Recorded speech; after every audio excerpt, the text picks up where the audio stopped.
La distinction entre la planification puis le litige, c'est essentiellement l'étape à laquelle on intervient. La planification, c'est un contribuable qui est une personne physique ou morale qui va venir te voir, t'expliquer son désir de conclure une certaine transaction ou d'aller chercher un certain résultat fiscal, là, d'arranger ses affaires. Ça peut être de prévoir sa succession, d'organiser ses affaires familiales, de réorganiser une entreprise, de faire un achat d'une autre entreprise.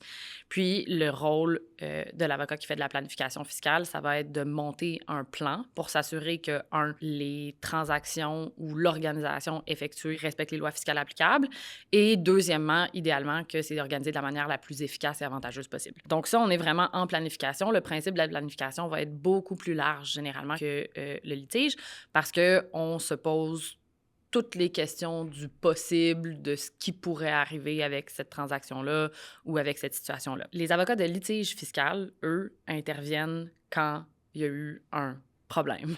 On arrive après les faits. Nous, on va arriver dans le dossier à partir du moment où il y a au plus tôt une vérification, sinon opposition, sinon appel de cotisation. Donc, la façon dont ça fonctionne, le système fiscal canadien, c'est un système d'autocotisation. Donc, comme vous le savez, tant les particuliers que les corporations déclarent leurs revenus basés sur la bonne foi et l'honnêteté. Et l'Agence du revenu du Canada et l'Agence du revenu du Québec vont émettre à peu près automatiquement une cotisation en fonction de la déclaration de revenus qui est envoyée. Une première cotisation, ça reflète à peu près parfaitement ce que vous avez déclaré dans vos déclarations de revenus parce que c'est pas vrai que les autorités fiscales ont le temps d'aller regarder et vérifier pour chaque citoyen canadien, chaque entreprise canadienne, que tout a été dûment déclaré et tout a été déclaré correctement. Ce qui arrive, par contre, c'est qu'après ça, pour toutes sortes de différentes raisons, il y en a que c'est il y a des dénonciations qui sont possibles, il y a des vérifications qui sont faites vraiment juste au hasard, comme à chaque année, il y a certains contribuables qui vont être choisis pour faire une vérification au hasard.